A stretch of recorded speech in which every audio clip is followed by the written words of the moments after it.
Greetings, and welcome back to our Standing Watch program. Several months ago, I discussed with you the possibility here in these programs that Israel might attack Iran, and that it would do so after the election, but before the inauguration of the next US-American president. The reason was that you couldn't have two presidents at the same time, and the new president-elect wouldn't take a position while the current president would still be in power, although he would be a lame duck. And in addition, we knew that there would be elections in Israel in February, and unless something dramatic would happen, the present government would not be re-elected, and Mr. Netanyahu would be elected instead. And so what we have seen now this last week is that Israel did attack Iran. Well, before you disagree, let me read to you how Israel did it. And let me read to you from papers published in Israel. Here's an article by the Jerusalem Post, dated December 29, talking about Hamas, and saying that much of its imported weaponry and the expertise with which it now produces and refines its own rockets have been provided by Iran. Dozens of its commanders have been trained in Iran in recent years, coming home and disseminating that education as Hamas has built an army in Gaza. And increasingly, too, Hamas has come to act in the service of Iran's aims. Iran is inspiring, funding, arming, and training Hamas. Iran is avowedly committed to Israel's destruction and regards Hamas as a tool toward this goal. And Iran did get involved in its reaction to Israel's attack. Here's an article from the Jewish paper Haaretz.com, which stated on December 28 that Iran's supreme leader issued a religious decree to Muslims around the world, ordering them to defend Palestinians against Israel's attacks on Gaza, and that whoever is killed in this legitimate defense is considered a martyr. Then also notice this article, which was published by the Jerusalem Post on December 25. Both Iran and its Hamas proxy in Gaza have been busy this Christmas week showing Christendom just what they think of it, but no one seems to have noticed.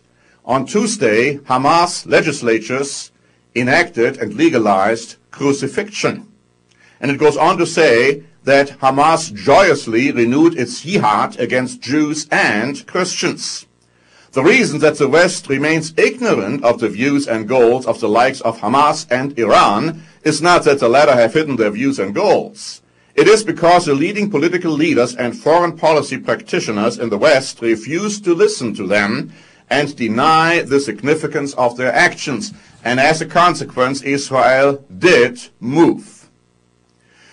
Of course, the more Israel moves, the more they attack Gaza and Hamas in Gaza, the greater the response and more dangerous the response of Hamas has become. And here's an article which was published today, on January 2, by The Times. It says there were growing fears in Israel last night that Hamas missiles could threaten its top-secret nuclear facility at Dimona. Rocket attacks from Gaza have forced Israelis to flee in ever greater numbers, and military chiefs have been shaken by the size and sophistication of the militant group's arsenal. Dimona houses Israel's only nuclear reactor and is believed to be where nuclear warheads are stored. Israel's worst nightmare is that soon all its cities will be within range either of the Hezbollah, arrayed on the Lebanese border to the north, or the increasingly sophisticated missiles stockpiled by Hamas to the south.